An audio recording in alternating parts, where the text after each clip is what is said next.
I'll do that. I didn't need my password for once. Wow, lucky. What? All right. Are you It ready? just means it's gonna kick you later. Yeah, like 2 minutes into when I start, I'm sure it's going to be like, oops, nope, got to Yep. re-authenticate, LOL. Yep. All right, But yes, I are am you ready to good. get started? Good to go. All right, let's get started in 3, 2, 1. Welcome to a brand new episode of That Video Game Podcast, aka TVGP. I'm your host, Boston, and joining me as always is the Nimp. Hello. Moon is out sick this week. Everybody send your best wishes for a speedy recovery. He's feeling under the weather. All right, which means you, Nimp, are on the hot seat this week as I talk about our Patreon over at patreon.com/E1M1 or E1M1.cash. The ones are the numbers. $5 a month. We talk about that all the time. Recommended tier. At that tier, you get all of the stuff at the $2 tier, which is the exclusive Uncensored Outcast, where we talk about all the stuff in our lives other than video games. We talked a lot about home ownership this week. Well, yes, Yep. we are in our 40s. Thank you so much for asking. We also get early access to We Were Like It and Critical Misses at the $5 tier or higher.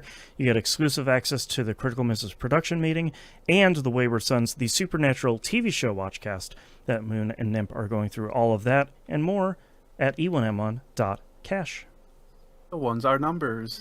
All right, Nimp, you get to go first this week. What have you been playing this past week? Yes. So I've only been playing 2 games this week. Okay. First one's going to be Dragon's Dogma 2, but it is going to be very short because I haven't had a whole lot of time with it this week. Okay. This is just like a quick story that I had of I'm continuing to play it, continuing to enjoy it. The one weird thing I've had with the pawn AI, I talked about last week about how like pawns randomly in the world will come up to you and like interrupt you so that they can like basically market themselves to you kind of thing. Fine, whatever, get that money. That's right. One weird thing that I had happen was with my pawn that was already in my group. We were fighting. Jeez, I don't even remember off the top. It doesn't even matter. Either way, we were fighting a thing in this game, and my main pawn had caught on fire at some point. Okay. And we had killed the big thing that we were fighting, and I had discovered at one point, because my character had caught on fire as well, playing as a mage, they have a healing ability that they can cast. And when you cast that, I don't know if it automatically gets rid of the burn effect or if it just like quickly drops that gauge faster. But either way, it eventually gets rid of that burn effect faster than letting it just stay. Oh, okay. And my pawn was on fire. I walked over to them to heal them, to stop them being on fire, because they had almost no health. Excuse me. And in the process, I was interrupted because my pawn wanted to high-five me. So we went into a high-five animation. And I wish I took a screenshot of this. They are fully on fire, and after we get done high-fiving, they drop dead. It's the aftermath of the Wish You Were Here album cover. Pretty much. So I had to then revive them, which luckily in this game, reviving doesn't cost anything for any of the pawns or your character. So what happens is you have to stand over whatever's downed, and you just hold down whatever button. I can't remember. I think it may just be the action button or X. You hold that down, and then you just see like the little bars start to fill up, and once it gets filled, they're back up with like half health or whatever. Okay. Same thing happens with you if your character gets downed. A pawn will eventually come see you at their earliest convenience in the moment to bring you back up to health. So, Okay.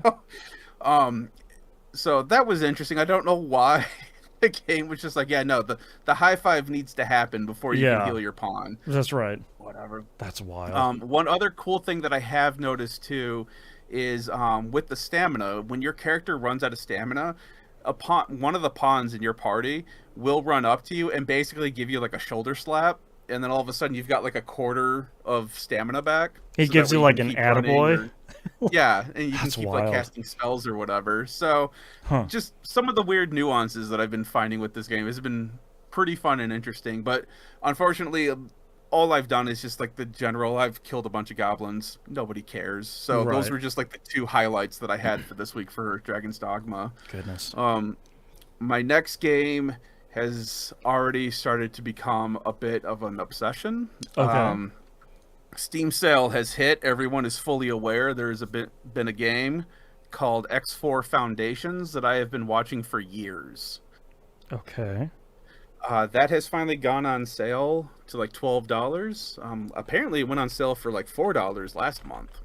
Okay. Um, this is a space exploration game. Stop Okay. me if you've heard this before. Is it a 4X game?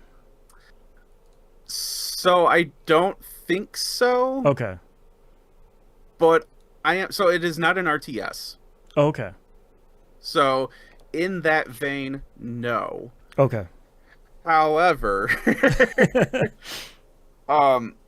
you do have a character that you are controlling, and you are flying a spaceship, and you have people that you can hire to work for you, and you can command them to do things, and including flying any extra spaceships that you have. Oh, interesting. Oh my god, there's so much to talk about this game. So, I'm just going to talk. I have some notes and like a lot of pictures that I've taken, so I'm just going to kind of go stream of consciousness from when I've started the game until today. Mm-hmm. So, I get the game booted up. You get to choose a basically like a background. Has no impact on the game. There's no I'm not going to say that there's not story, but from what I have seen from the community, like there's just like paper thin story there if you want it, but this is more in the vein of like Elite Dangerous, where it's like you are in the game, you are flying through space, the story is whatever your headcanon is. Sure, like No Man's Sky, sort of thing of like just go explore. Yeah, go. The world, galaxy is yours. Go do a thing. Okay. Kind of stuff. So I was like, all right, cool. So I get my first ship, and I'm playing mouse and keyboard. I'm on PC.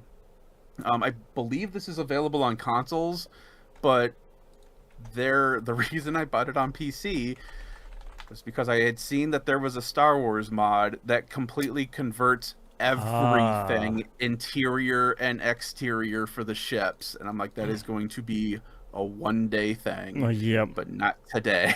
Apparently, it's only on Windows and Linux at the moment. Oh, okay. I thought I saw somebody say it was on PlayStation, but whatever. I have not. I had always wanted this on PC, so I didn't look anywhere else for it. So I believe it's called like the Solo Gunner is what it's called, and basically you get all this dictates is the ship that you start out with, and you get like 10 credits. Okay.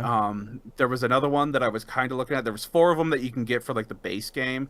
This game has a ton of DLC, and it opens up a ton of different ones that you can choose. I don't have any of the DLC. This is just the base game for right now. I will tell you, I will be buying the DLC at some point though. Right. But like the other one that was kind of catching my interest was that there was a background where you could play as a trader and you get a completely different ship, but you start out with like 5,000 credits instead of 10,000. Okay. Like, well, that could be interesting, but I mean, it wasn't that much of a difference to be like, oh, okay, let me try this one over. But it's not like, oh, I'm a rich dude and I started with 2 billion credits. And it's like, oh, I want that guy. So starting out, you get plopped down at a station and you have a ship. There is a tutorial that you can click on, which I did. Went through those, got the basics for how to run around, how to fly the ship. There are like more advanced tutorials that I could do, but I was already at the point where it's like, okay, let me just kind of wing it and figure this out on the fly as I go. Yeah. So I'm at the station and I see that there are people walking around the station, and I talk to them. And the first one that I talked to is like, hey, for 1 million credits, you can hire me. I'm like, oh no. Oh, word. Yeah. I'm like, all right, cool. So I can hire people to be part of my crew. And I talked to another person. They're like, hey, for $3,000, I will be your crew. And it's like, you are speaking my all price right, range. you're So hired, buddy. Them. And there was another one that I did also hire for like $5,000 or something like that. It's like, cool. So I'm starting with 1,000 some odd left, which is perfectly fine. I jump into my ship. I find a mission through my map. which was basically go repair this busted part on the space station that you're at. Okay. Cool, no big problem. Yeah. Undock my ship. A lot of this feels a lot like Elite Dangerous with, doing the undocking and making sure that everything's toggled correctly. I did manage to figure out how to turn off flight assist and couldn't figure out how to turn it back on, which is fine because I used to play Elite Dangerous Yeah. without flight assist All all the the time. usual So, space yeah, flying stuff. I have a keyboard of buttons and I push all of them and they all do different things. And I Yeah. don't remember what I hit. So. That's right. So I was like, all right, I finally find this spot that they want me to repair. And I'm looking through like everything that's equipped on my ship. And I'm like, I don't have like, I guess like a repair laser or something, Oh, So sure. I'm like, how do I fix this? And I see that there's a prompt that's like, hey, do you want to exit the ship in a spacesuit? Okay. Spacesuit is very important because originally it was like no, but it was like, oh, with spacesuit, yes. Oh, I don't want to okay. space myself my first Yeah, time. exactly. It's like, all right, cool. So I get my spacesuit. It dumps you out of the bottom of the ship, and then you can fly. You have like this crappy little space motor that like is flying you around. I get close to the thing. I see that I have a repair beam. So like, cool. Okay. Let me hit it with that, and yep, bar starts going up with health. I fill it back up. I'm like, sweet. And it says mission accomplished. Here is your, I think it was like 15 grand for the mission. Dang, okay. Like, awesome. Great. All right. I turn around. My ship is not there. I'm like, Uh-huh. where is my ship? Hey, buddy, where'd you Oh, go? I parked it here. Yeah. So, I don't know if this was a failing on my part, Right. or if this was a failing, because when you get up from the seat, which you can do at any point in time, if you have another crew member, they will pop up and they will take your spot. Okay. You actually can assign a captain for any of your ships, including the one that you're piloting. So anytime you get up off the console, the captain will come in and fill in for you. You can give them orders and they can do stuff with the ship. Okay. I did not give them any orders, and I guess their default order was to play hide and seek with the ship. Yeah, like, see you later, because- sucker, I guess? Yeah. So I'm like, all right, cool. Let me pull up the map. Man, I have time. Like, you have oxygen in the thing, and you have a little bar, but it's going down, like, super slow. Oh, okay. It seems like you could be out in space for a while. Mm. I pull up the map, and I see the ship. I'm like, cool. I select it. I right-click it, and it gives me, like, a whole bevy of, like, options that I can choose to do with this ship. Okay. And one of them is, come pick me up. It's Okay, like, great. oh, easy day. Literally what I Click need. the button. Yeah, click the button. The ship starts heading towards me, and then it stops, and then it backs away.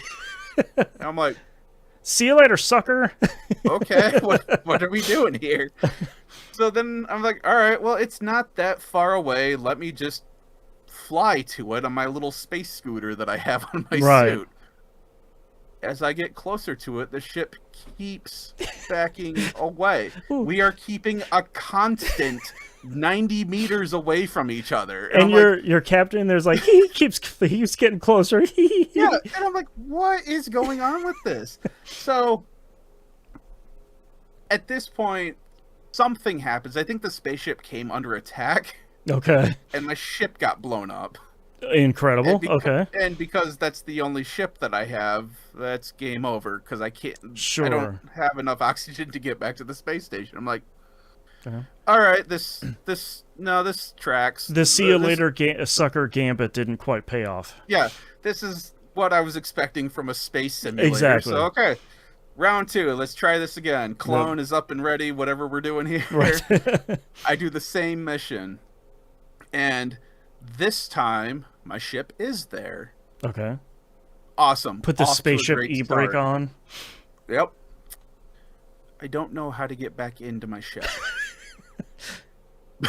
Yeah, that's gonna happen. Yeah. I know I came out the bottom, Uh-huh. so I'm like looking up at the bottom of my ship, looking for like a panel or something. Right, some to hit. interactable spot. Yeah. Nothing. Station gets attacked again and the ship gets blown up. Incredible.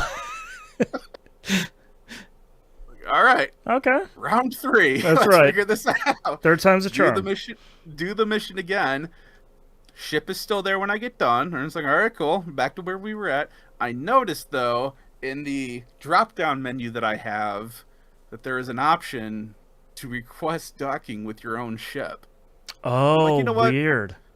Just for S and G's, let's just, Yeah, let's try it click out. on that. Sure enough, green lights pop on, hatch opens up. It's directing me with lights on how to get back into the ship. I'm like, are you kidding me? Come on, guys. And I fly back into the hatch, back in the ship. I'm good to go. Save my game.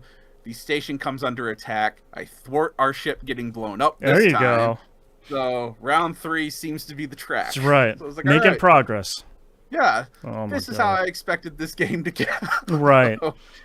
So while I am doing this, I am still getting used to like the controls and everything. The map is massive. Like you are doing a bunch of your work through this map. Mm. And I am finding out that you can access the map at any point in time. However, you cannot interact with certain things unless you are on your ship. Oh, sure. Okay. It's like, all right, cool, no problem. So I'm flying around. The space is basically set up so that there are hexagon points everywhere. Like there's little hexagonal regions that you can get to. Mm. And each of those hexagonal points is the instance of space. So you're not loading the entire space setting, it's just loading it by the hex that you're Oh, in. I gotcha. Okay. And this will evolve as I continue to talk about this. But so I'm like, all right, cool. I can see that there is a gate over here. Let's go see what this gate does. I fly my ship to the gate, and it puts me into a completely different hexagonal space Okay. that is pretty far away from where I started at. Okay. Like, okay, so I go back through the gate to get back to my starting point, and I see that there's this other thing that's just called like an accelerator. Mm. I'm like, all right, what's that? Fly my ship through there. What this has done is there are different types of hexagonal spaces. This is getting the kind of complex. Yeah. Is just firing all circuits in That's my mind right. right now. So within that hexagonal space, there are smaller hexagonal spaces. So Oh. this, and it's not all of them. Most of them so far that I've come across, it's one hexagon that you go into, and you can technically fly to the edge, but it just keeps expanding and there's nothing there. Oh, So okay. there's no point in continuing. With these little ones, it's kind of the same thing, where it's a big wide open space and they are tied together by these accelerators. So you go through this accelerator, it dumps you into one of these, and now you have 3 tiny hexagons in this one big hexagon space, and it's easy for you to loop around through. Oh, okay. This becomes important later for trading. I will Ah. get to that later. It's like, all right, cool, figuring this stuff out. Yeah. I go back, and then I go back through the other jump gate that puts me into the space that's a little further away, and there's like this blue strip that's running through this sector on my map. And I'm like, what is Huh. that? Fly towards it, and it sucks my ship in. Oh, oh. This is a freeway. Oh, incredible. I love it. And so your ship hits a certain velocity within, like faster than your ship can go by itself, and it's basically just on autopilot. And what Great. I discovered was this freeway connects what I'm calling right now, because I don't know any better, your basic inner circle of your space section. So it loops all the way around through all of these hexagons and comes back to this one starting spot. Oh, interesting. Okay. And each of those hexagons in space has the ability, or has the possibility of having a jump gate or an accelerator that can lead you to other hexagonal points in space. Gotcha. Okay, interesting. I'm already like 15-20 minutes in here, and I've got this thing like expanded. Yeah. And there's no way I've hit everything, because I've a couple of the things that I'd read online was talking about like the base game I think has like 100 hexagonal points, Oh boy. and each DLC adds additional, well, not all of them, but the bigger DLCs add additional races.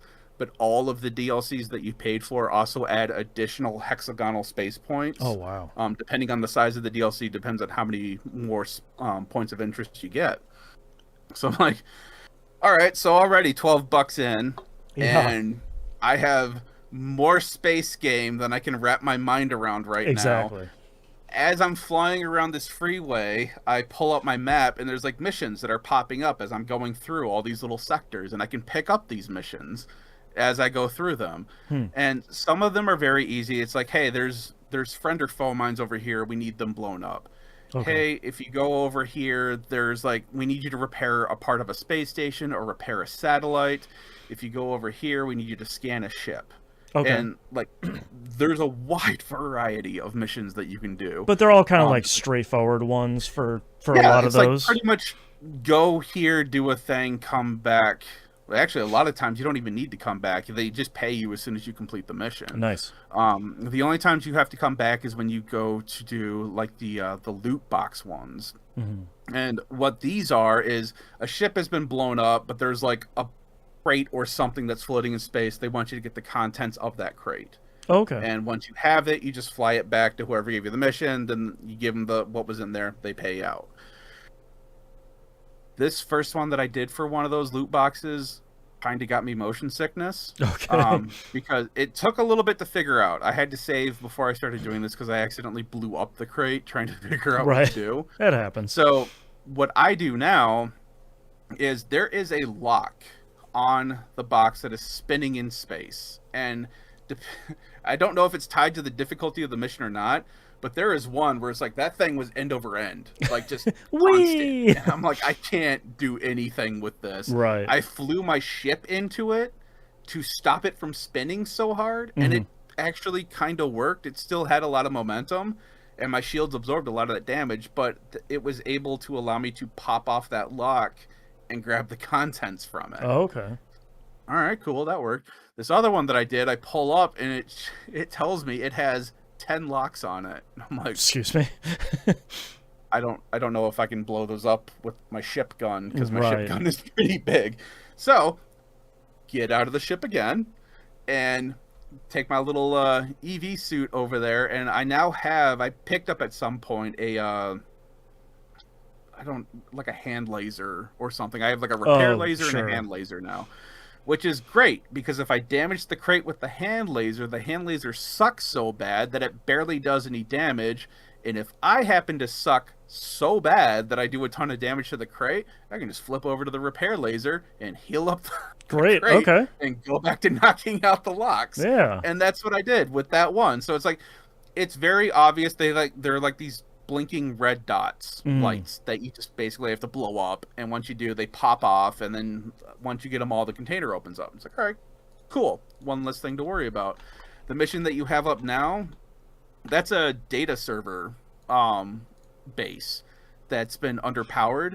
The way I did it, I don't know if you could do it any different with the ship because this guy hasn't left his ship yet. Throughout the station, there are nodes that you have to repair. When you repair them, it realigns the solar panels on that station. Ah, okay. So you have to fly around the station, get them all, and then once you get them all, it pops open one last hatch, and there's like a box there that you can grab, and this is for like a harder, bigger mission where I have to do like 97 of these or something like that. Wow. So I was like, all right, cool, and that's tied to some weird story thing that's kind of happening right now. So there is a lot of interesting variety so far, mission-wise, with this game. I am at the point now where I have done enough missions, so I bought a mining ship. Oh, okay. And this is where the spreadsheets come out hard and fast. Yeah. Because now that you have enough money to buy a new ship, and this is the ships that you start out with are small ships.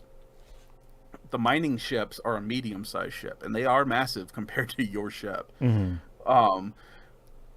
Once you get to the window of, hey, I can afford this, it's like, all right, cool. Here's everything you need to select. And there's like icons on the left side. There's like 9 of them. You click through each one. It's like, okay, I want it to have this kind of engine, this kind of thruster, these kind of shields, this kind of weaponry. How many crew members do you want on it? What kind of software do you want installed on this Oh, thing? wow. What kind of like additional components, consumables do you want on this ship? Jeez. So I'm like, all right, everyone, let's calm this down for a moment here That's and right. let's read through it all.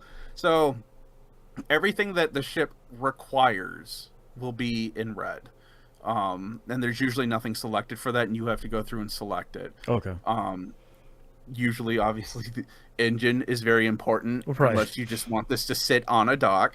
And you can choose. I think, like right now, I can choose 9 different variants of an engine. There's like an all around, a combat, and I think the third one is just like a travel, and they're all specced out differently. Mm. Same thing with the thrusters. Since this was a mining vessel, the only weapon that I needed was a Mark II mining laser. It has turrets. I grabbed mining turrets. I don't know if Right. those actually mine or not. Right. Sounded cool, so I threw them on there. Gave them Mach 2 shields. Gave them full complement of crew, which these ships can hold 10 crew members. Oh, wow.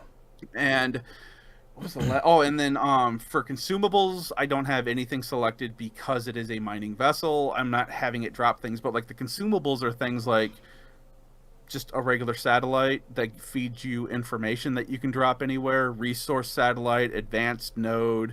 You can drop like military stuff, like defense turrets, mines, Huh. like all this crazy stuff. Yeah. It's like, this is really getting to be my jam right now. So Yeah. I get this one mining vessel created, full complement of crew, and the game's like, cool, you own this, do something with it. And I'm like, well, what can I do with it? Yeah. I would like to mine with it, but Right. how do I do that? This thing has a logic system that puts the Gambit system to shame. Incredible.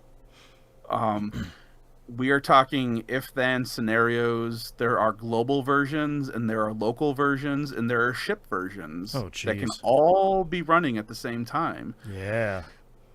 I have this one mining vessel. I started it, you can select, okay, what do you want this thing to do? And you click on a drop down. It's like, okay, I want it to mine. Cool. Next drop down. What do you want it to mine? Oh. Grab. It's like, okay, I want it to mine ore. Cool. Where do you want it to mine ore? Right. At this area over here. Cool. Does all of this look good to you? Yeah. Hit accept. Click. Ship takes off from the dock, goes flying to that location, and starts looking for ore to mine. Oh, wow. Okay. The best part is something that I've been discovering because this game has 2 different game timers. There's an overall how long you've been playing this game. Mm-hmm. There's a timer for how long you've actually been piloting a ship. Okay. And there's a timer for how long have you been just looking at the map. Okay. Okay. Now I know what kind of game. All right, I get it. So, while this ship is flying, you can pull up the map and you can pull up how many, like all the property, or all the, not properties, but like all the ships that you own. It's like, all right, cool. Double click on the one that I just flew off, and now it's up on the map, and I can track it, and I can watch where it's going and watch it go through its flight path. And I can issue it orders on the fly at that time too, or I can tell it to stop following certain orders and all this stuff through the Okay. map. So, all right, cool. It gets out there, and it's having a hard time finding any ore to mine. I'm like, okay, this is weird because it's in a asteroid field. It's like, I don't know, pick an asteroid, blow it up, and see what you get. Yeah, exactly. It will do that, but what I found out is you can expedite the process by dropping resource satellites in a location. Oh, to So tell that it way what it it can already- find there. Yeah, so Gotcha. it already has the mining data, and it just goes to location, All right. mines. It's all coming together continues on. now. Yeah, it's like, all right, cool. I drop a couple of those within a hexagon. It's going through and it's mining, but then its cargo bay gets full, and Mm. it just sits there. I'm like, crap. All right, what do I do now? And That's the cool right. thing is, if you pull up the logic of a ship, it'll tell you what it's doing right now. Oh, nice. So, Okay. reading through the logic, I can see, okay, it stopped, its hull or its cargo bay is full of ore. It doesn't know where to go to get rid of the ore. Sure. I'm like, Okay, yeah, makes That's fair. sense. Yep. Because I don't want it to just dump it in space and start mining again. Right. you know? Exactly. So then I had to go through the process of, okay, let me find a station. And what I figured out was if you have a resource satellite that covers a station that needs ore, it will get that data and it will automatically, once it gets full, it will just go to the nearest station that needs ore, sell it to them, and then just go back out and start mining Right. again. Gotcha. So now every 10 minutes I think it was with this one miner, I'm making $43,000. Holy. Just that miner doing its thing. All right. All right, cool. The entire other time that once, because I sat there and watched it go through to make sure there was no hiccups in the logic or anything, as a good coder should do. That's right. Watched it go through a couple rounds. I was like, all right, cool. It's doing everything right. I'm gonna leave it alone. I'm gonna go through and start doing some more missions, start racking up some more money. I have enough money to buy another miner. Go through the same process again, get them set up in the same area, watch them do a couple of rounds to make sure I'm doing good. Now I'm making like 90,000 credits every couple of, There you go. 10 minutes, Automations 50 minutes. off and Yeah, running. it's slowly getting there. So I'm like, all right, cool. Now I have this small little bit of cash flow coming through. And God, the screenshots that I have of this game, you can track the amount of money that you have coming in and out. And I'm just going to hold this up for the video users and I will explain it to the audio users. There is a graph that you get, Yeah. and green is money coming in, money that I spent is in red, and the graph shows it all. Yep. It And, very much looks like your typical like stock market graph. uh-huh. Yep. So I'm like, cool, now they have all this money coming through. What else should I do? Well, I build a scout ship. Bless you.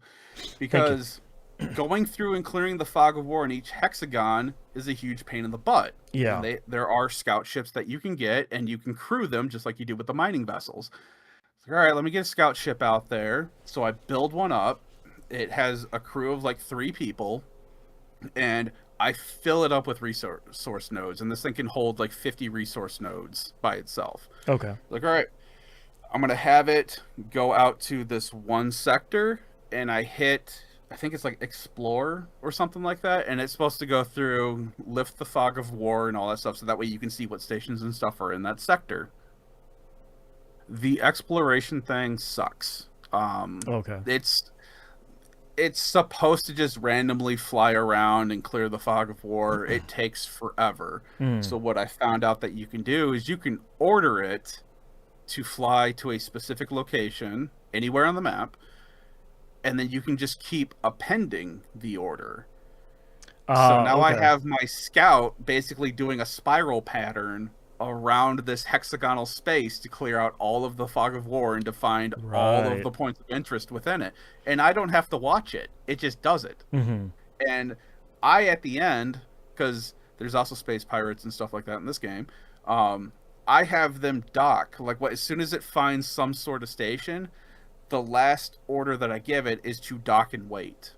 Okay. So that way it's just not hanging out in space to get blown up or whatever, because I put a lot of money into these things. Like, all right, cool.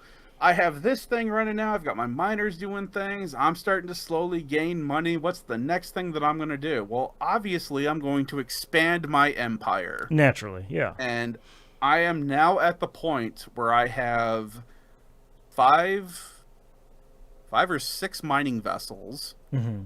I have 2 scouts that are currently scouting out different sectors. And I just bought a trade ship.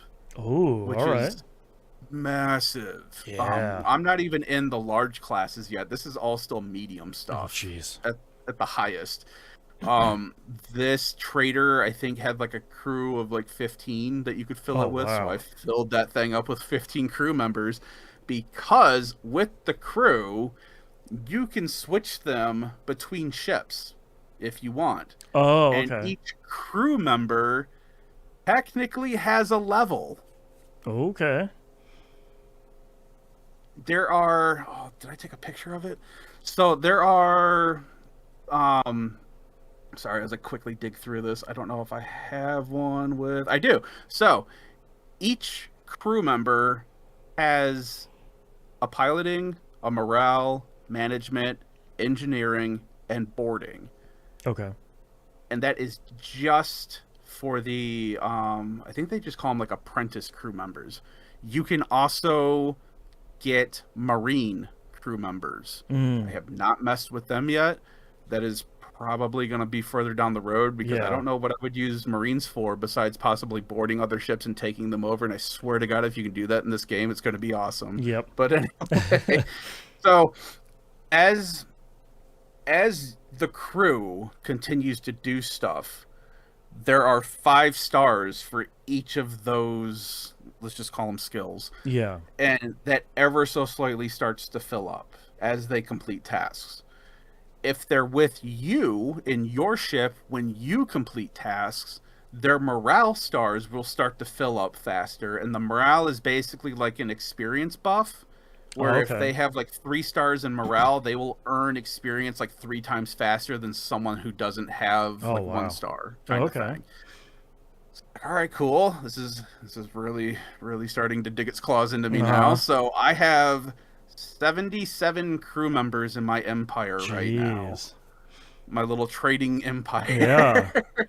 And I just recently discovered that I can send them to, what do they call them? I can send them to seminars Okay. to Great. get better You at whatever skill. you really are running like a Fortune 500 company. All right. Uh-huh. So, and it was at this point that I also discovered that I can change the name of my empire. Oh, So I am now Nymph Core. naturally. Overlord Nymph is my official title because it allowed me to title myself. That's great.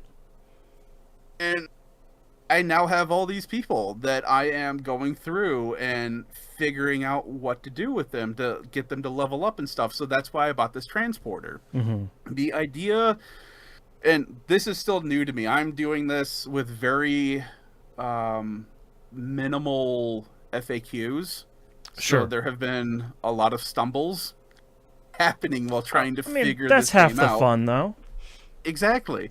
So today I bought the trader, and the cool thing with the ships, whenever you tell a place of wharf, because there's 2 places that you can buy ships scattered throughout the place, like couple each alien species have their own ship designs and ship types, Cool.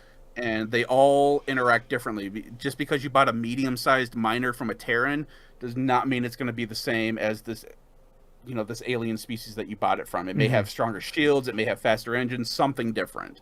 And it aesthetically wise looks completely different. Like this one ship that I have, I bought it from this race of aliens that's really tall. For the pilot seat, they cannot sit in the chair because it's so small. So what happens is when I stand up from it, it goes from being a seat to just it flattens out, and Oh, they wow. stand on the pedals and just pilot the ship while standing. And Oh, then when I that's go to take fun. it over, it folds back down so I can sit back into it. That's really cool.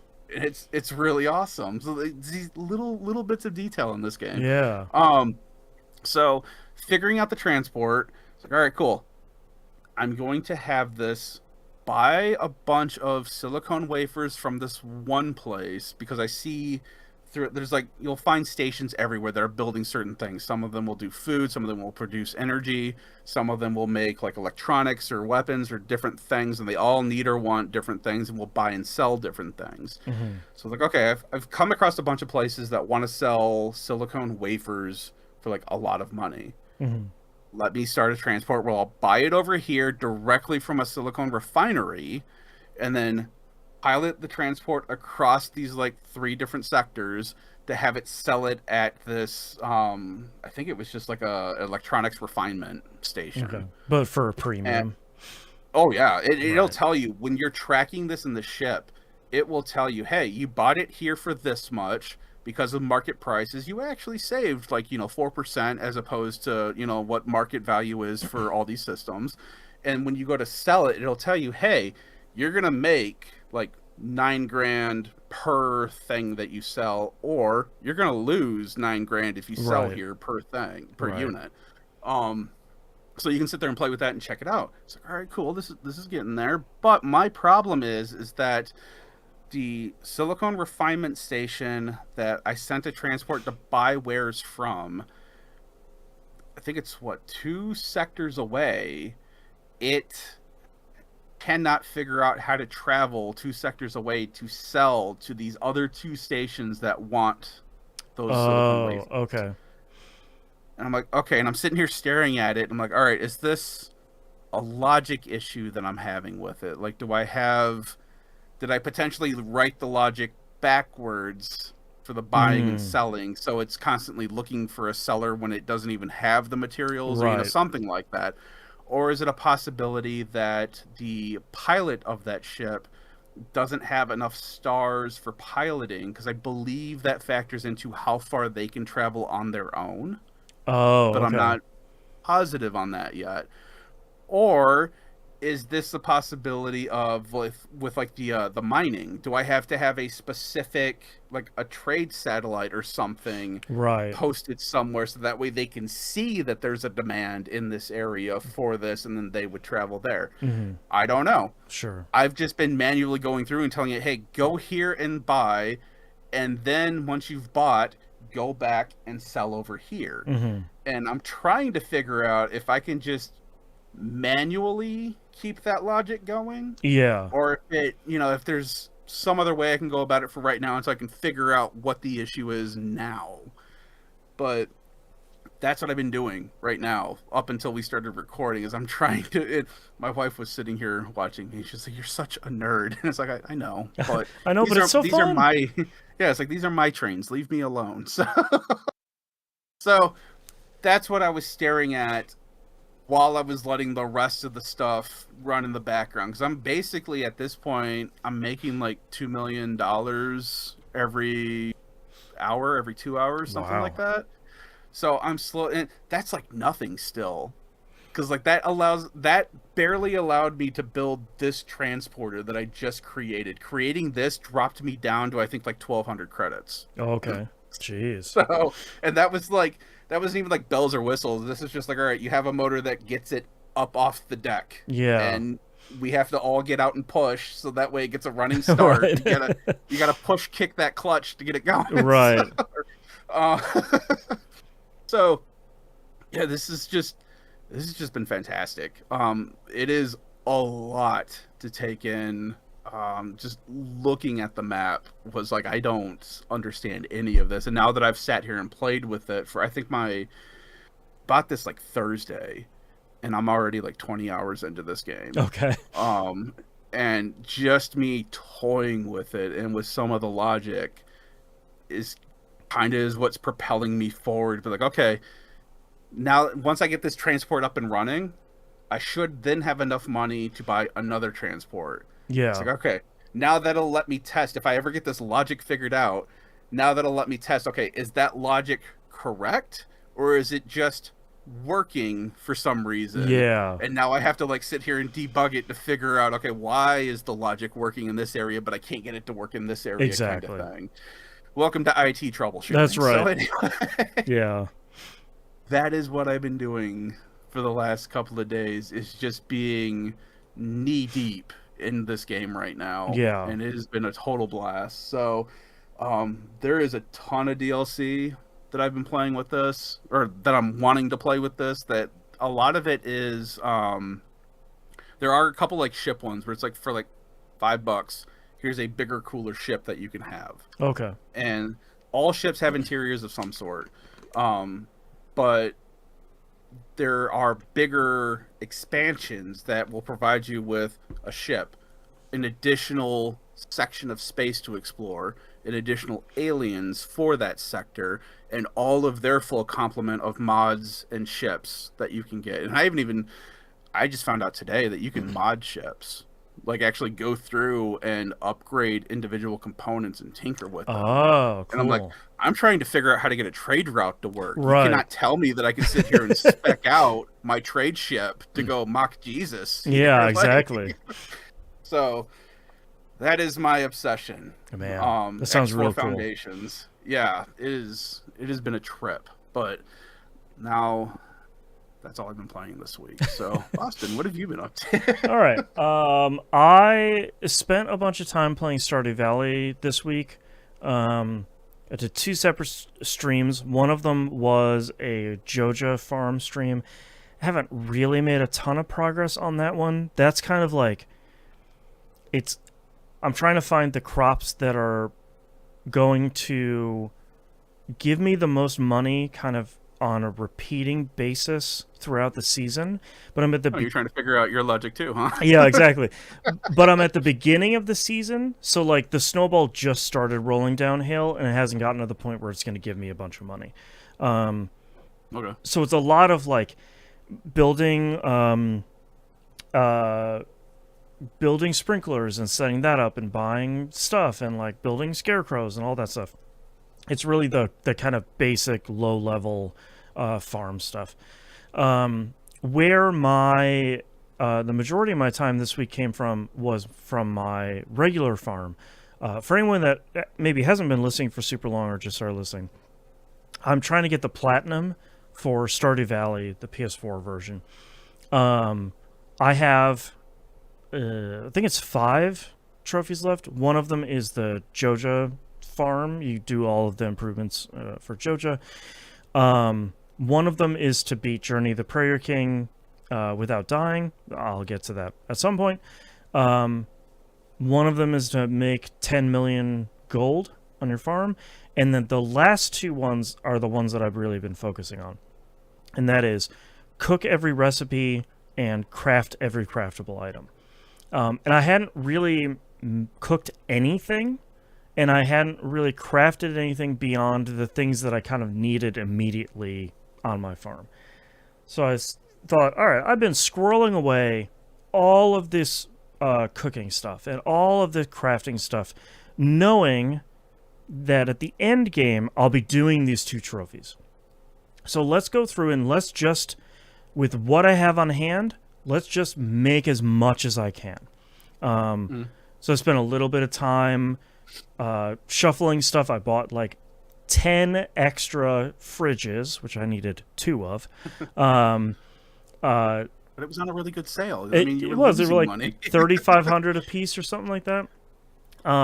So I started shuffling all my stuff into my in my kitchen, and I cooked a whole bunch of stuff.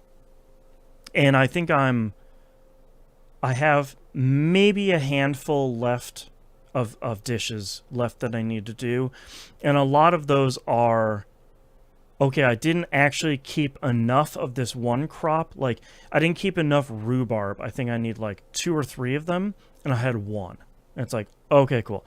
I need to go, grow some rhubarb. Thankfully, I have my greenhouse, so I can just grow anything from any season in there. I've been squirreling away a bunch of seed packets for a long time. So a lot of these things I already have seeds for. So we're just waiting on those. A bunch of them need very specific types of fish. And I didn't have any of those types of fish. And like the recipe needs the fish, or you need like specific fish? Yeah, the recipe will be like fertilizer. Yeah, the recipe will be like, I need 1 bream and 1 sunfish. And it's like, okay, cool. Okay. I don't have either of those. Or like, these 2 recipes need 1 eel apiece, and I don't have any of those. And I've been talking about this for a while on stream, of like, if I was playing this the most optimal way possible, which I didn't want to do, I would have my spreadsheet open 100% of the time that says, hey, for all of the cooking recipes, you need X number of eel, you need Y number of sunfish, you need Z number of bream. Make sure you have those, and then you'll be ready. But I kind of didn't want to like super min-max it. That's not the right term, but you know what I mean. Like, yeah.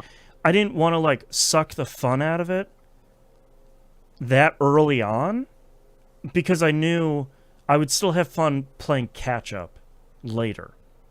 Eventually you're going to have to fish for something else, and that's when you're going to get the 3 eels or whatever that exactly. you need. And like, I'm far enough along in the game that I can make a special type of bait called magic bait, and that bait will allow you because in Stardew Valley, for anyone who hasn't played it, some of these fish are only available in a certain season. So it'll be like, oh, it's only available in fall, or it's only available in spring.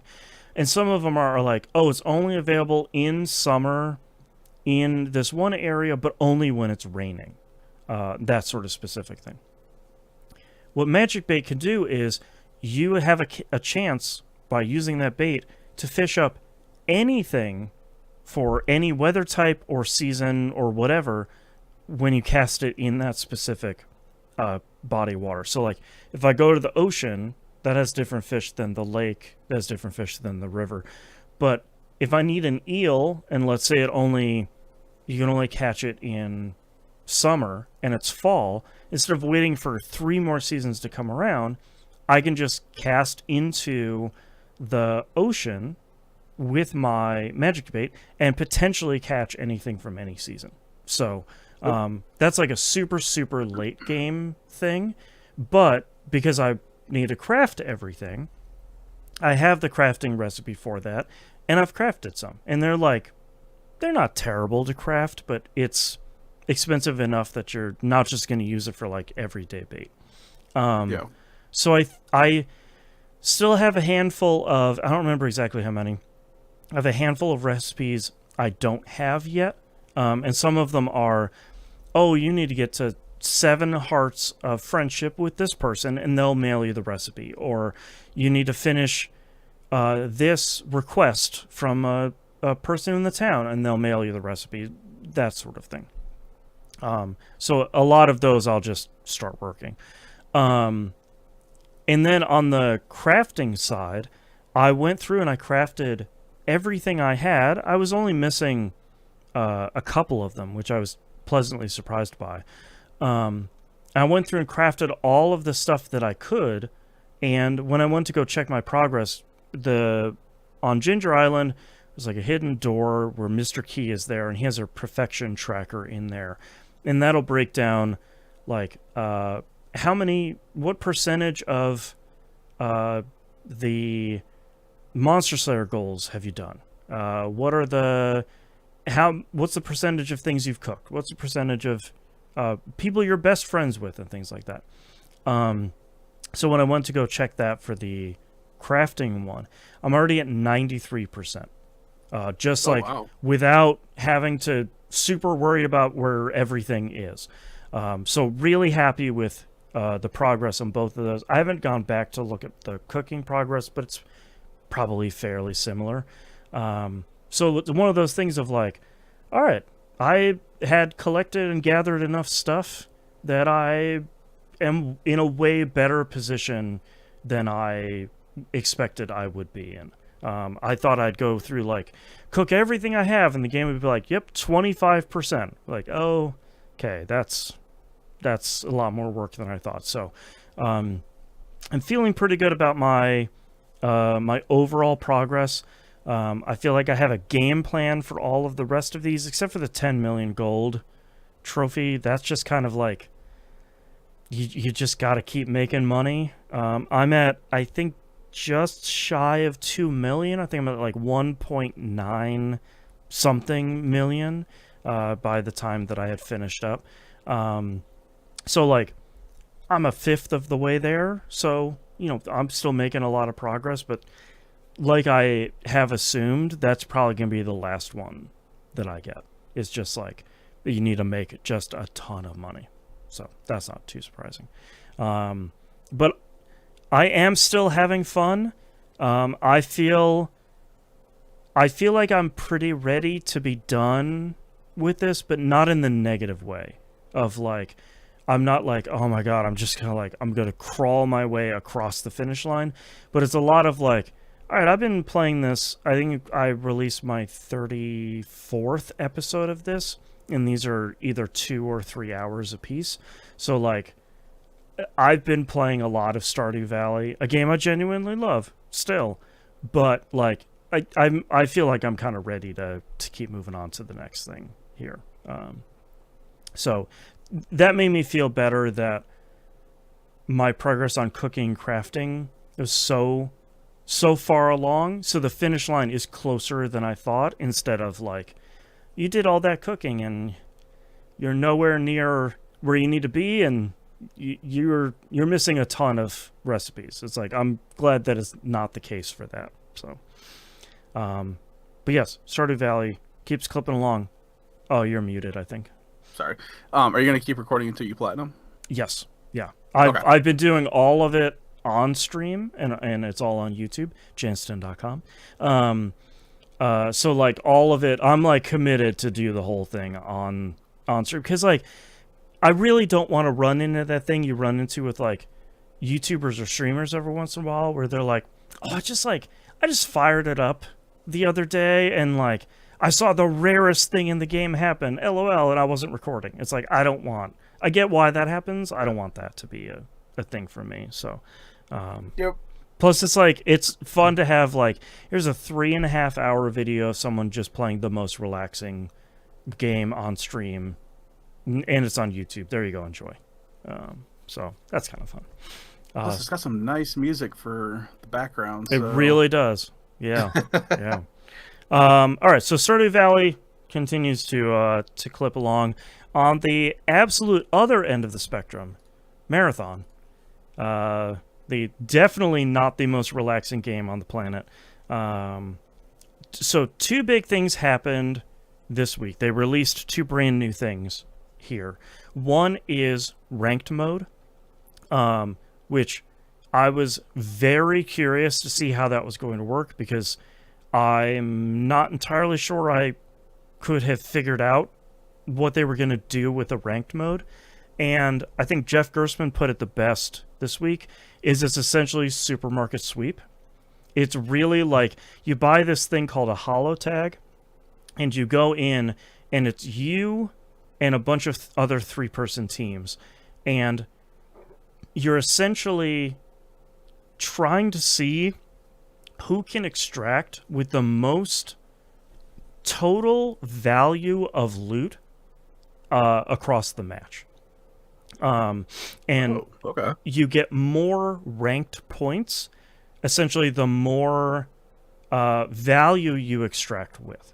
And a lot of that value is going to be like, oh, you extracted with this many valuables, or this much salvage, or you picked up these guns, and all the kind of usual stuff you're looking to extract anyway.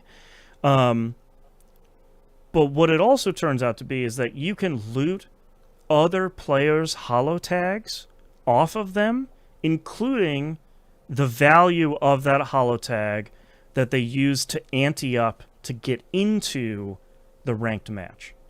So Okay. if you're good enough, and you're like good enough at both the kind of like PvE and the PvP side of it, you could potentially come out with not only a lot of loot that you have scored, and then potentially some of the loot that other players in the match have obtained, but also a bunch of their raw value from what their holotags that they anteed up to get into the match. So that seems really cool. I've not played that at all, because I'm like involved in the other portions of the game, and I don't know if that sounds like something I'm super interested in. It reminds me a lot of Trials of Osiris from Destiny. It's only available on the weekends, which I think for right now is like Friday at reset to Monday at reset, I think. Reset is between 8 a.m. and 10 p.m. or 8 a.m. and 10 a.m. Pacific. I kind of can't tell because the timers are a little bit screwy in the game. So like all of that, and I'm not really playing this on the weekend. If I'm playing this on the weekend, I'm doing largely just rook runs. That's the like scavenger unit that goes into matches that are already in progress. So I'm like kind of just doing that. The other mode that they put in is they've released the 4th map this weekend, Cryo Archive. They have been promoting it as the Endgame map. And if you're watching the video version, our run of Cryo Archive, our doomed run of Cryo Archive, is here on the stream. So there are a couple of like things about Cryo Archive. One is it's also only available during the weekends, which I I think is a little. I thought and think is a little bit weird to have like two kind of different modes that are only available during the weekends. Um, and you there's a player level minimum, so your season level has to be at least 25. Which mine is. I think I just passed over into 32 today. So I'm a little over that. And then the total value of the loadout you have equipped needs to be at least 5,000 credits. That's some interesting parameters that they got on there. Then And it's not just the level. It's like, okay, right, you have to also have this much value on you. right, because the previous map, Outpost, which is like the kind of, if you look at like in order, Perimeter is your kind of like beginner, quote unquote, easiest map. Dire Marsh is the next one, which is like a little bit tighter quarters. It's a little bit more PvP focused. Outpost, the third map, is that very vertical one where everybody's kind of fighting to get control of the pinwheel. It's that like loot-filled building that's in the middle. That you have to be season level 12 to get into at the beginning, which isn't really that bad. By the time you're there, you kind of have explored a bunch of stuff and done a bunch of contracts, which are the quests in the other two maps. So by that point, you're kind of ready to go do that one. And I think the interesting thing about this is like you're kind of gearing up your vault and your character and your factions, and you're upgrading the skill trees for each faction. Like you're kind of making progress naturally as you're getting to these maps. And then when you get to Outpost, that third map, it drops a lot of stuff that you're going to need for a lot of your skill tree upgrades overall, and some of the harder things to find in the other maps. So kind of by the time you get there, it's like, oh, well, perfect. These were the things I was looking for. These were the kind of materials I was looking for to upgrade my skill tree, and like it all kind of flows naturally. Cryo Archive is incredibly hard. Like the loot in there is really great, but kind of how it works is there are 6 wings to this. First off, the map is humongous. Like it is, I cannot communicate super clearly the scale of this thing, and it's only like a small fraction of the marathon ship itself. They show like a layout of the entire ship, and then they zoom in on like this very, very small area is the Cryo Archive, and it's just the map itself is monstrously huge. There's kind of the UASC, the PvE enemies, are coming at you fairly constantly because you're looking to get something from those enemies that allows you to progress further into the Cryo Archives. So you're kind of always fighting against the PvE enemies, PvP enemies as well, which we'll get there in a second. But it's this kind of like constant battle you're doing because you're defeating higher level enemies. You're picking up some sort of like security clearance item from them. Once you get enough to increase your security level, you're then going to another area that was locked off to you before, and kind of rinsing and repeating. So it's a very combat heavy thing. It's not a real. Some of the other maps you can kind of sneak around a lot more, and not in this. It's kind of a constant pressure sort of thing. When Cryo Archive opened, Bungie, just so you could try the new map, gave you, for one-time use only, it appears,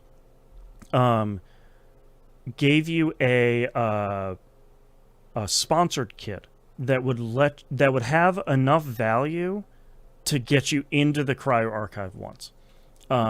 So we were playing in a trio, like usual. It was myself, Jinx, and Feyror from the community, and we said, well, if they're going to give us a free kit and we're not going to have to gamble anything of ours, I mean, why not? Might as well. Why not just try it, right?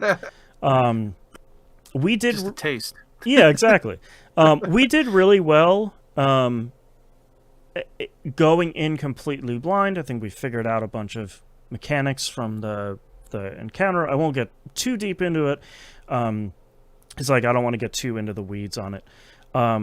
But we had like cleared a couple of sections of the wing that we were in, and we were kind of making our way to the central area, which I think is called Control, and the area that it dumped us out into was the Panopticon.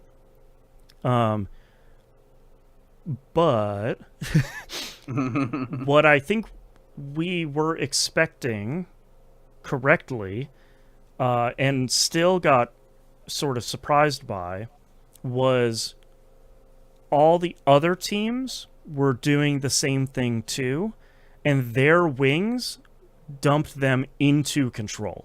So kind of the time we got there was the time that at least 2 other teams got in Control at the same time, and that was just a bloodbath. Like, I think I think we very quickly discovered the same thing that everyone else discovered, was like, okay, maybe we should not rush to this central area in the middle of the map, and maybe we should try and find some. It looks like there are other like passageways between wings that you can kind of open up as you go through. You don't have to go through Control. We of course didn't know that because it literally just launched. But I think Cryo Archive seems very cool. A lot of the stuff that I have seen from streamers and YouTubers and stuff, it definitely is very much an endgame map. Of the difficulty is much higher. They're sort of pushing players together a lot more. So they're kind of fostering more PvP, so you have to be good at kind of both sides of the game. And if you go in and you lose, the hit to your vault is going to be a lot higher as well. Because you have that 5k minimum, which for a lot of people is just going to be, I kind of have blue quality everything. And I have brought a lot of heals, a lot of like higher end heals, and I brought a lot of ammo and, you know, consumables and all of that stuff.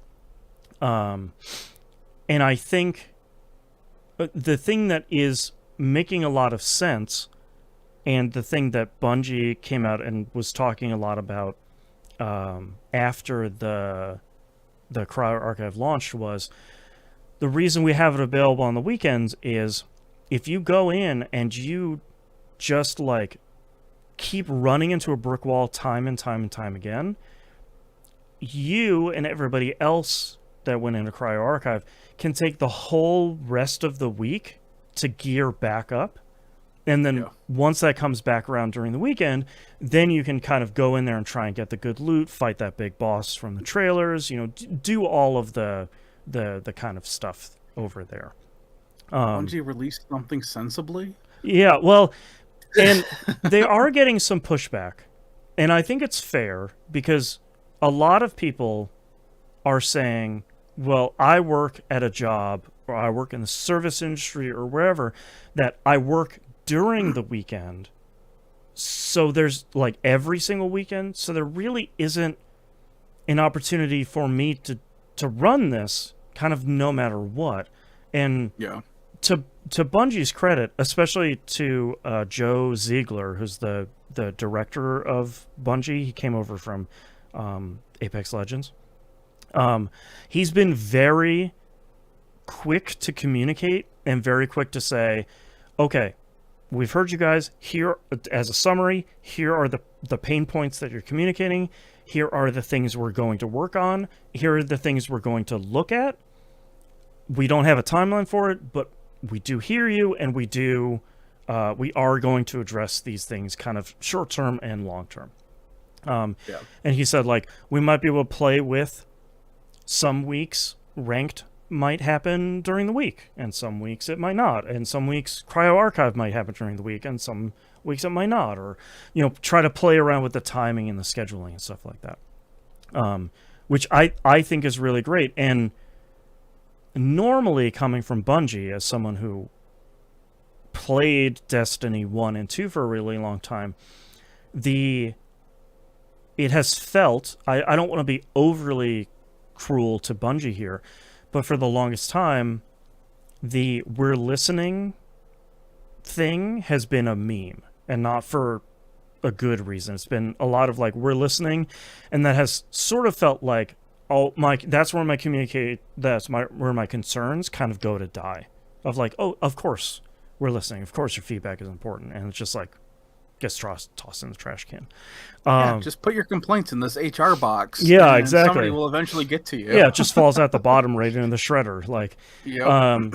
And part of the reason why it hasn't felt like that in Marathon so far is this game has been out for 2.5 weeks at this point. We've already gotten 2 very large patches, and each one of them has addressed like core foundational problems in a way that's like, oh, okay, you guys have been listening, and you can move very quickly. One of the biggest problems with the game when it launched is the thief shell. Can do a whole bunch of stuff, but they have this drone that they can send out and pilot. And not only can it do like some scouting and tagging, it can open doors, it can break windows, so it can like go into places. It can pick up loot, but it can also harass other players. It can... So that's the one that can make people drop stuff, isn't it? Yeah, so basically you shoot your little tentacles at an enemy, it drops the highest value thing they're carrying on the ground. Oh no. And then the drone can then grab that thing off the ground and leave. And it can do that multiple times to an individual player. So there, you probably have seen a bunch of clips of someone just like pew pew pew, just pulling item after item off of a person and scooping them up and then leaving. Which you can shoot the drone down. The drone makes a noise. Like it's not inherently unbalanced. It's annoying, but it's not impossible to deal with. The problem that people found out really quickly was, when you go to exfil, you start the exfil point. It takes a little less than a minute for the machine to warm up. It has a giant ring around it. You stand in that ring. It starts a 10-second countdown. When that countdown hits 0, you basically have this animation of you getting like pulled off of the planet and teleporting somewhere else. When you hit that 0 moment and that animation starts, you're invulnerable. At that point, you have successfully exfiltrated. It's just doing a cool animation.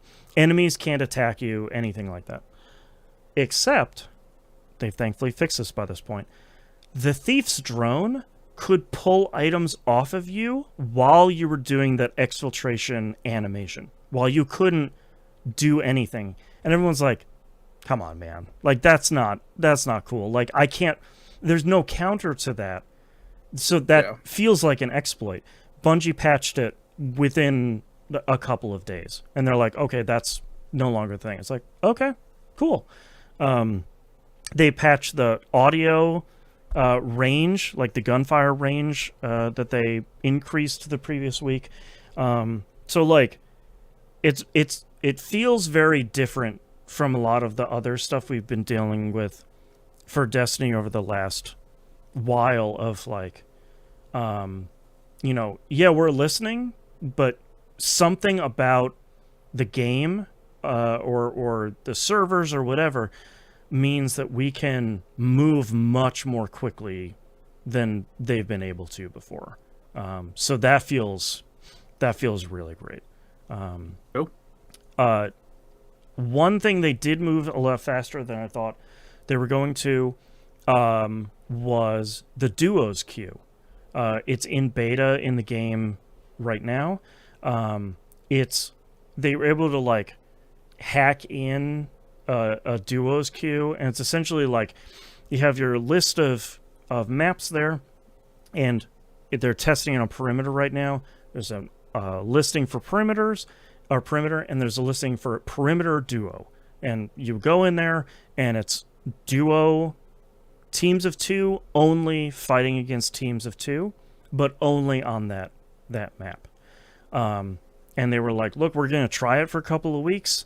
We could pull it down early. We could extend it. We could go down. It could have bugs, whatever. And other than it having like a little bit of a hiccup at the very beginning, matchmaking times are taking a little bit longer than they should. But they were still matchmaking. It feels really great.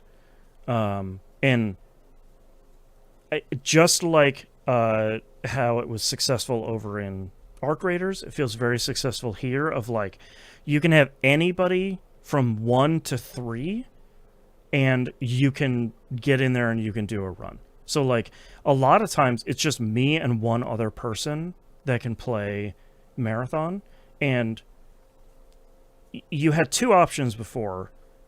Either you could go into the trios queue with 2 people and be at a little bit of a disadvantage, or you could do crew fill, which is like, I'm just going to get a random third person. They probably won't have a mic until we die, and they're going to call me a slur, and then we'll just keep trying to deal with random people. So not having to deal with that, or like, I'm not going to play with you right now, I'm just going to do solos. Having that duos queue has been really great, and it's been really flawless. So Cool. It's really great. I am still having a lot of fun. I feel like my experience with Destiny is serving me well here, because I'm seeing a lot of people. The Bungie talked about when Cryo Archive was getting ready to launch is like, oh, it's gonna have raid-like mechanics in it. I think that's true. You're seeing some, I'd say it's more like dungeon-like, of like, yeah, I'm gonna gather all of these things, it's gonna let me into a new area. I'm gonna gather more of those things to get into the next area, and I'm gonna need to gather more and more of them to get from one area to another. There's some system that I kind of don't understand to fight the final boss in there, of like, I'm gathering stuff from other maps to unlock stuff on Cryo Archive to progress through Cryo Archive to fight the boss. I still kind of don't understand that. But I'm okay. I'm seeing a lot of people struggle with the fact that, and the thing I'm seeing a lot is like, well, I can't do Cryo Archive yet because I haven't played enough, or my vault isn't good enough, or I can't even get an outpost, the third map, to like get geared up for Cryo Archive yet. So like I can't do the cool new thing. It's like I understand that frustration.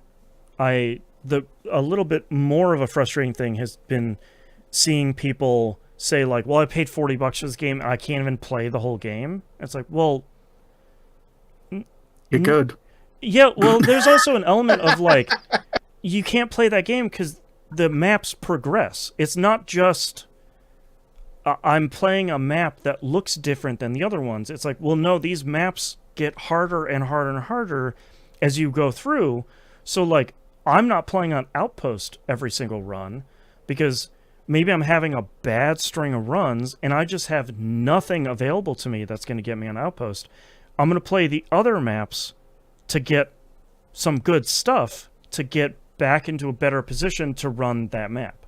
Like, Yeah. there's a progression to it.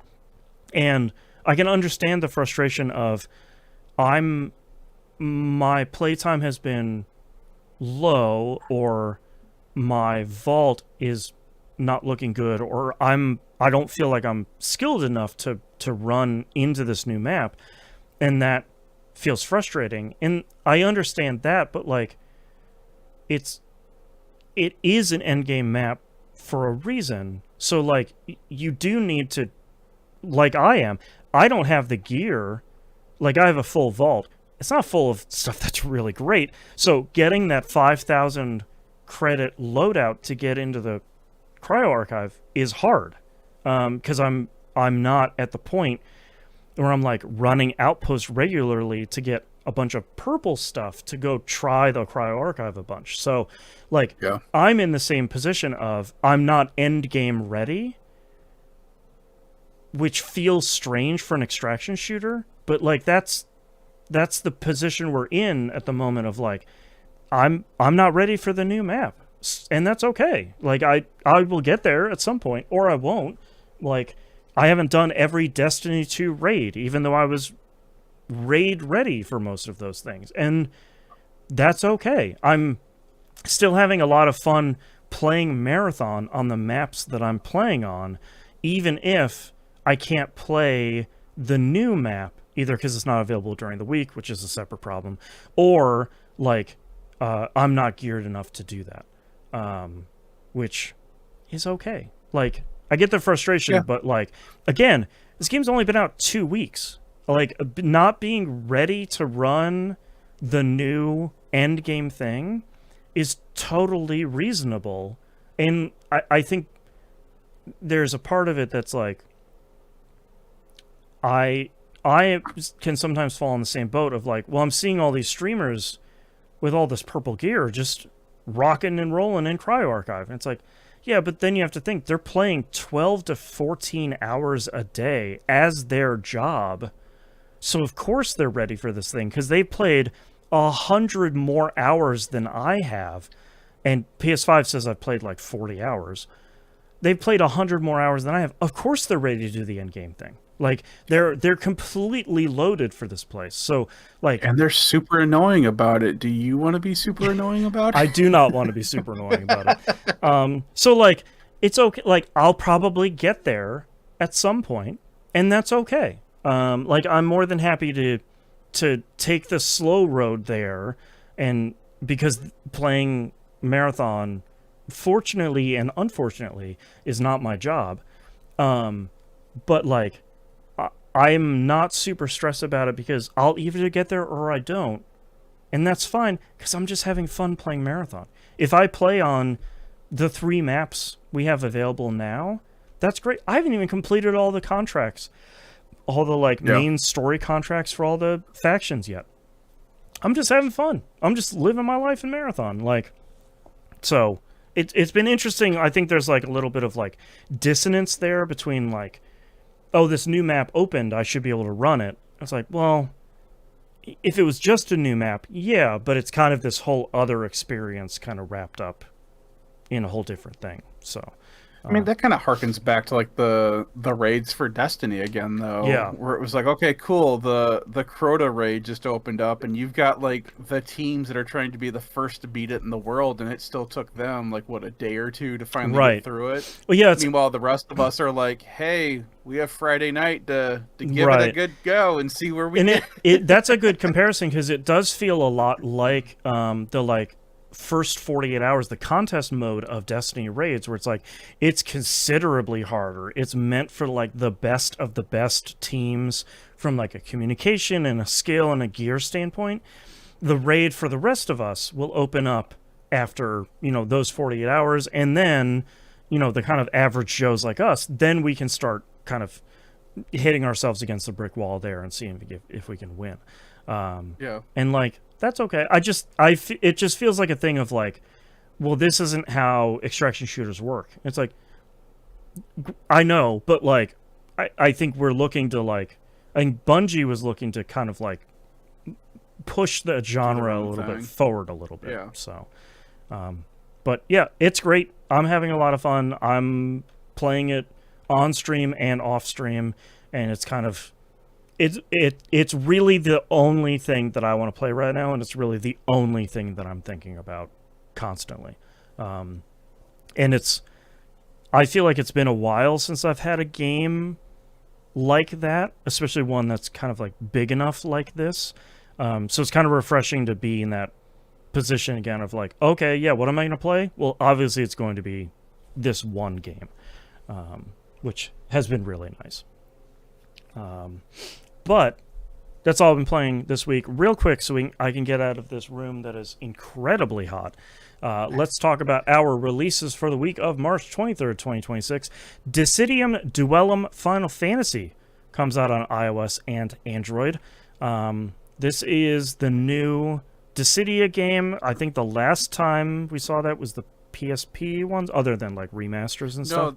Yeah, I was gonna say there was the NX version that came out on PS4, PS5. That was the arcade version of Dissidia. That's right. I forgot about the arcade. Okay, yes. Yeah. So the arcade one that did come out on, I think it was PS4 and Xbox One. I just started seeing pictures of characters for this. I was like, oh, cool, they're coming out with a new Dissidia game. I didn't know it was mobile and that it was coming out this week. So yeah. So it looks like it's the same 3-character kind of battle arena thing that the first 2 games were. I liked those first 2 games quite a bit. I am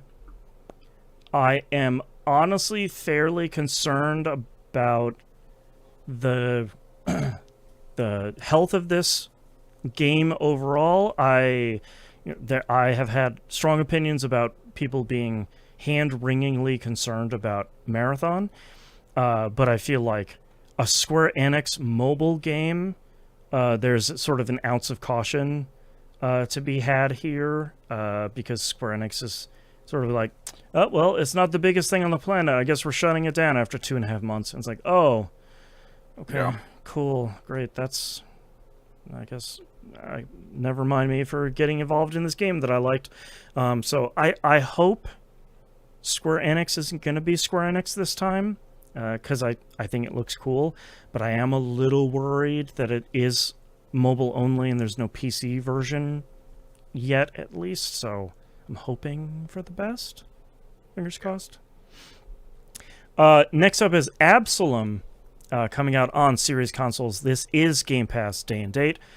This is the we've talked about it on the show before. You probably heard about it. Kind of the hit of last year. The kind of Streets of Rage. It's from the Streets of Rage 4 developers. The Streets of Rage-esque beat 'em up roguelike, and it's real good. I had totally forgotten that it was not on Xbox platforms yet. I'm really happy that it's on Game Pass, because I think this is definitely one of those games that if you can play it and sort of get your hands around how good it feels to play, especially if you haven't played Streets of Rage 4, I think that helps a lot for like, oh, okay, yeah, it's just a beat 'em up, and I'm making meta progression between runs. All right, cool. Yeah. Have you played this, Nimp? I have not. Okay. In fact, I think the last game like this that I played was actually Streets of Rage 3. So. Oh, there you go. Yeah, Streets of Rage 4 is really great. Absalom is really great. I highly recommend this. I still haven't finished it because it can be pretty challenging. But I know they've done a bunch of patches along the way, I think, to adjust the difficulty a little bit. And then they had even in the launch version, they had those like difficulty sliders of like how much damage you take from enemies, how much damage you do to enemies, and that sort of thing. So that was, you can sort of change that as you want. Next game here, oh boy, Life is Strange Reunion comes out PS5, series consoles, and PC. The promotional blurb here is, Life is Strange Reunion is the thrilling finale to the Max and Chloe saga, a chapter that brings their book to a close, which is like even more concerning than a lot of the trailer stuff that they've released before. Is this the one where it changes the story a little bit? A little bit is sort of, I think, underselling it. I never played these. I've listened to you, Musum, and Moon talk about these games. So yeah, there's a character that comes back from the very first game somehow. I'm not really sure how. Depending on how you ended up that first game, I guess they could be around. Plot armor. Yeah, plot armor. But like, we all had fairly strong opinions about the end of the previous game, Double Exposure. Again, Life is Strange True Colors, one of the best Life is Strange games. That was the one before Double Exposure. Double Exposure has an incredible first half of the game and then continually keeps falling. It keeps like stepping on one rake after another in the back half of it and wondering why it keeps getting hit in the face. And the ending is like just completely ludicrous. Not in a good way. So them coming out with this so soon after the previous one, and then unlike a lot of the other ones, kind of directly continuing the story of the previous one, and Double Exposure kind of continue the story of the very first Life is Strange game. Feels real wild. I don't know, man.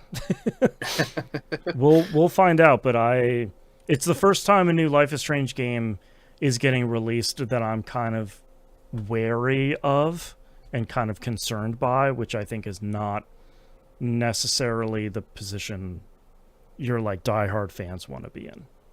So Yeah. I don't know, man. We'll find out here very shortly.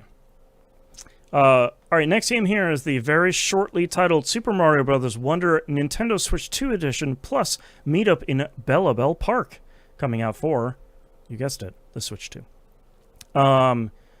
It largely seems to be Super Mario Bros. Wonder, just on the Switch 2. There doesn't seem to be any like super major updates to it. It's not like, oh, now it runs in 120 frames or anything like that.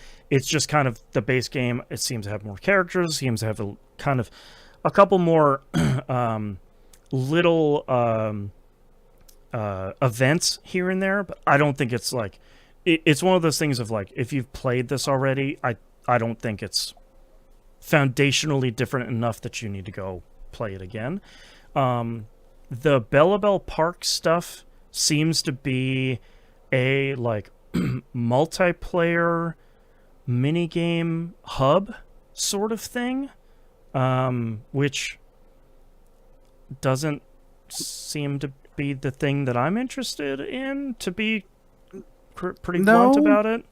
But I do enjoy that they keep doing the multipass thing where it's like, hey, if one person owns this game and there's more than one Switch, y'all can play. Yeah, I still think that's really great, especially for a game like this of like, do you want to spend $70 times 4, for however many Switches you have?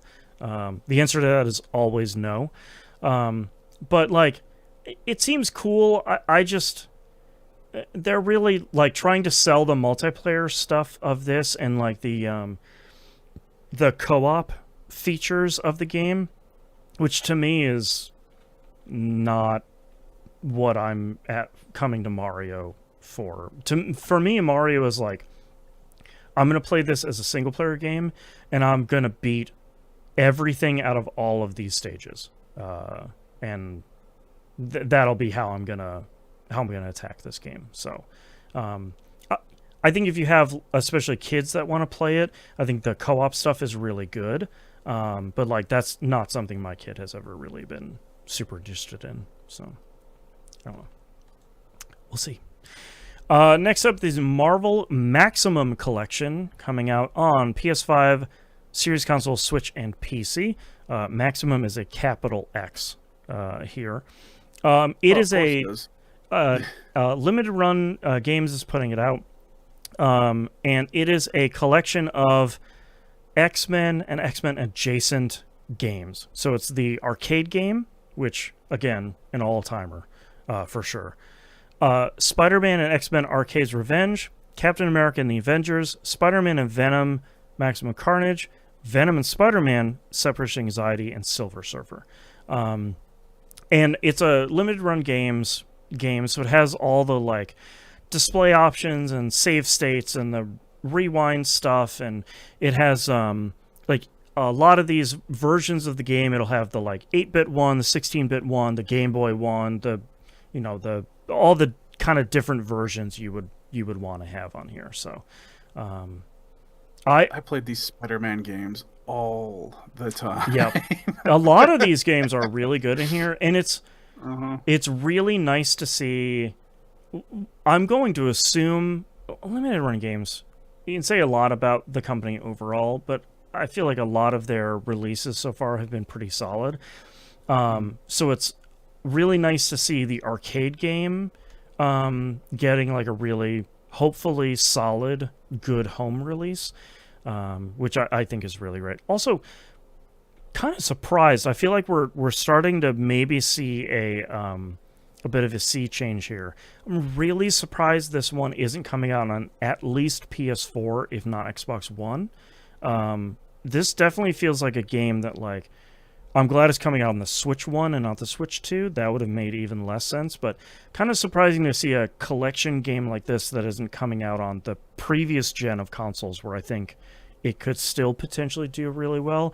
I wonder if we finally kind of crossed that division line of like, okay, well, I don't know how well this is going to send. We're not going to make the last generation SKUs for this, which I think is really They just started recently talking about the next generation. Yeah. So why release 2 generations? That's right. Again? Yeah, why release 2 generations ago when your next Xbox is going to play PC games for real this time? Yeah.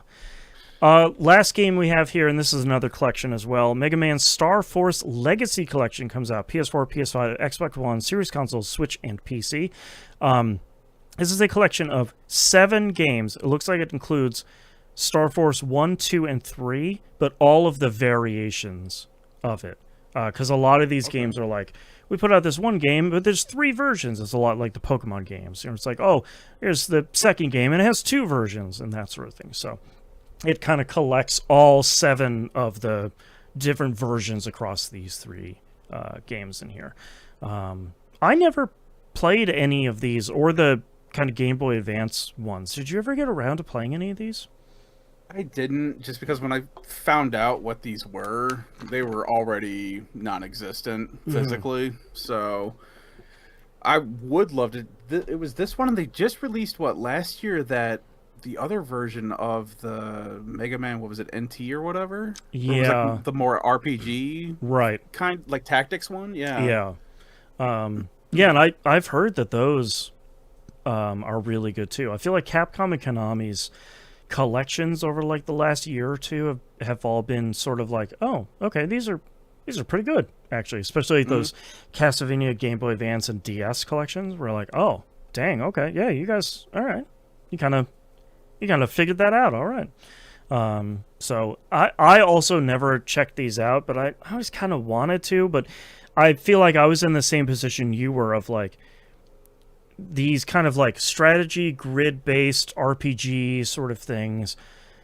I feel like I didn't understand what they were, and I got in the same position where you were. It was like, oh, actually these seem really cool, and people are like, yes, $200. It's like, okay, well, we never sold mind the then. only copy we had 2 weeks ago. And Yeah, exactly. And it's like, okay, cool, thanks, I guess. I want them to re-release the Legends, Mega Man Legends as well. Yes. Those were some crazy games that, again, like, as soon as I figured out what they were Yeah, non-existent. Tron Bonne was like $250. It's like, oh, okay, well, I'm never playing that game in my life. Fantastic. All right, well, that's all the releases for this week, which means we're at the end of our episode. Thank you so much, everyone, for listening. If you'd like to visit us, you can do so at tvgp.tv. Everywhere to find and follow us is on the right-hand side of the page. If you'd like to support the show financially, please do so over at patreon.com/E1M1 or E1M1.cash. The ones are numbers. The $5 tier is the recommended one. That gets you everything. Anything above and beyond that is greatly appreciated. If you can't support us over there, please go like, comment, subscribe on the YouTube channel. Follow us on Twitch. That'll let you know whenever we go live every weekend. Also, don't forget, on the YouTube channel, we have video versions of everything that goes on the public feed. That's We Rogue Like It, Critical Misses, Picking Up the Pixels RPG Love, this show, Game Club, all of that. But most importantly, sorry, there's like a piece of cat fur on my mic here. Most You were importantly, getting ready to show us something. that's right. I'm just gonna pull my mic off of here. Please please rate us positively on your podcatcher of choice if you're able to. That really, really, really does help new listeners find this show. And that is the easiest and freest way that you can help the show. And that really does go a long way to helping the show out quite a bit. All right, I think that's it. So we'll see you all next week. Bye. Bye. Okay. Pay for Mune's funeral costs, so any extra money in the Patreon would be awesome. God, I hope not. Knock on wood. Feel better, Moon. All right, what are your titles this week? I have Trying to Figure Out Your Logic, Magic Bait, 7 Hearts of Friendship, The Perfection Tracker, It's Supermarket Sweep, the HR Shredder, I Thought and I Think, and I'm Not Endgame Ready. That's a good one. Not end game ready. All right, I have The High Five Needs to Happen. See you later, sucker. This is where the spreadsheets come out. Figure out your logic, and I'm not endgame ready. I feel like we have a lot of for endgame ready or logic. I'm good with endgame ready if you are. I thought it's funny that this week we have a lot of like really good but really long ones. Like I really like This Is Where the Spreadsheets Come Out, but that's probably a little too long for the feed. Yeah. I am good with I am not endgame ready. Yeah. I have circled it. And I have something. Dang, okay. I am all set. All right. Let's get started in 3, 2, 1. This is That Video Game Podcast, episode 961 for March 23rd, 2026. I'm not endgame ready. I haven't maxed out my inventory of X potions yet. All right. Thank you very much, everyone, for listening and watching, coming and hanging out and chatting. We greatly appreciate it. I hope we'll see you all next week. Bye. Bye. Moon is not dead. He'll be fine. He'll be back. Yeah.